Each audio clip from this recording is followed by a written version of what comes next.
I'm on the boat, obviously. I'm on the Medway at the moment, and the river looks really awful.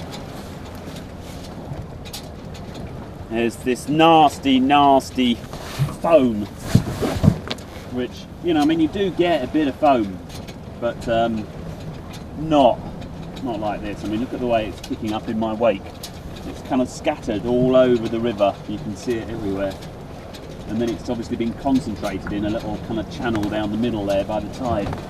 I know that you do get kind of spume on rivers, but man, there's a lot of it, look. But it doesn't look good. It doesn't look at all good.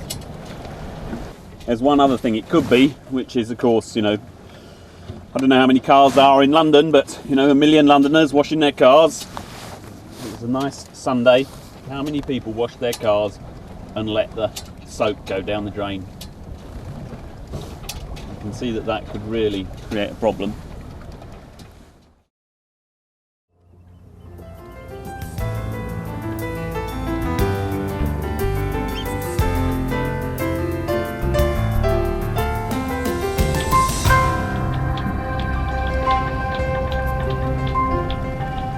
Later on that afternoon, I went over to my favourite spot on Stangate Creek to put the boat aground and spend the evening quietly watching the birds as the fading sun transformed the whole look of the place. I'd also been hoping to catch a glimpse of my favourite seals, who also seemed to like the spot. I was pleased to see that one of the seals was there, but as the tide returned, it brought the pollution back with it. This is the next morning. And that scum is wound up across all the mud. There in the background is a seal. Once out in the main body of the river, the stuff looked even worse. Unusually, the UK has been subject to a whole string of easterlies, and I assume the wind was stopping the scum from blowing out to sea. Time for a trip upriver to see where it's all coming from. My plan today, not a great looking day, although there is a bit of sunshine up there. My plan today is to take down the mast, and then I'm going to go up the Medway as far as I can get in a couple of days. It means I've got to get a licence, I've got to go through all sorts of locks, all sorts of things, so I'm quite excited about it really. I can only get off my mooring at high tide, so I'll be motoring against the ebb until I get through the first lock at Allington, several miles away upstream. And in the spirit of moats and planks, the first obvious source of pollution is us leisure boaters. Most of these moored boats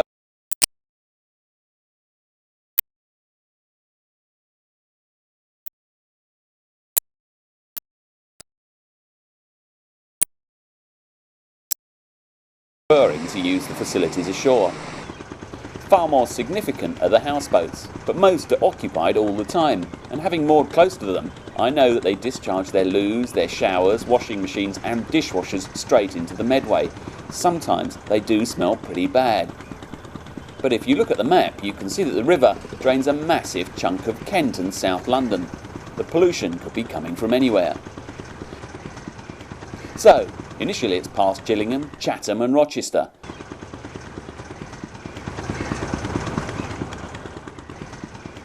Past the submarine and under the first bridge.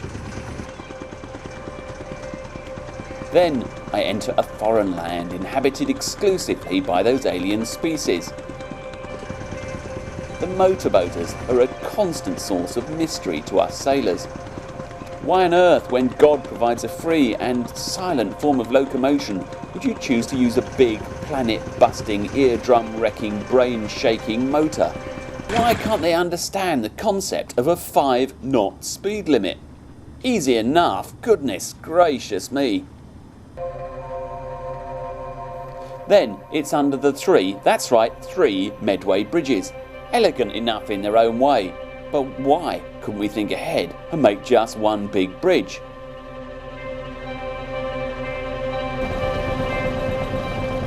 Next on the menu is Twazerclan.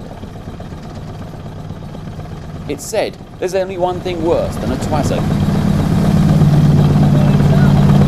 That's a noisy twazzock. Us sailors have to put up with noisy twazzocks who make big washes.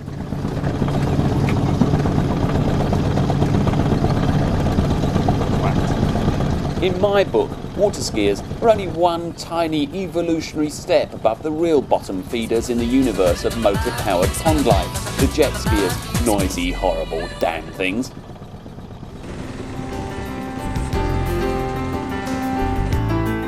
Suddenly, turn a bend and everything starts to improve. Cows graze the banks.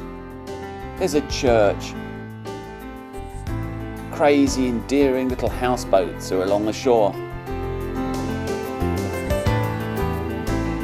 There are birds and even a fox. It would be perfect were it not for the constant thumping of my little 8 horsepower single-cylinder diesel.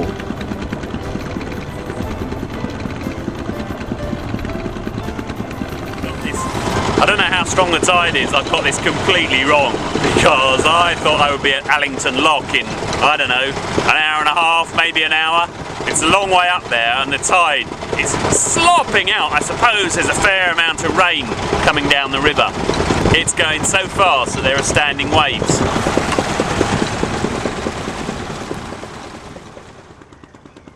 Then at Holborough, the river changes again. Factory chimneys from the paper plant at Snodland. There's been one there since the 1850s. It's now owned by an Irish conglomerate called, delightfully, Smurfit Kappa. Among other things, it makes cardboard components for cardboard boxes, mostly made out of recycled cardboard. They park their truck bodies on the peninsula. A criminal waste of river habitat, if you ask me, but I guess it's their land so they can do what they like with it. They have a pipe coming from their water treatment tank into the river. It bubbles and it doesn't smell nice. Next up is something that looks much, much worse, to my uneducated senses of course. It's the New Hythe plant, more or less in the same business as the one at Snodland. They were owned by a Swedish paper group, now they've been bought by a Spanish paper group, who say they will close the plant in 2010 because it's not worth investing in the place. Meanwhile, it's doing this. Now that doesn't look like a very healthy colour. Pretty horrible. You can even see it from Google Earth, although I must stop saying that. It looks a reddish purple colour and it really stinks. No, I mean it really stinks in every sense of the word. I thought we British had stopped doing this to our rivers. They used to call us the dirty man of Europe. It seems as though we still are. In order to do this, they have to have a permit. But in order for me or someone else to find out what that permit is, I have to pay the Department of the Environment a fee to get them to tell me. And, get this, even then, they might not have to tell me what's being discharged here because the information might be commercially sensitive. As far as I know, what is going on here might be completely legal. But in my book, that doesn't make it right.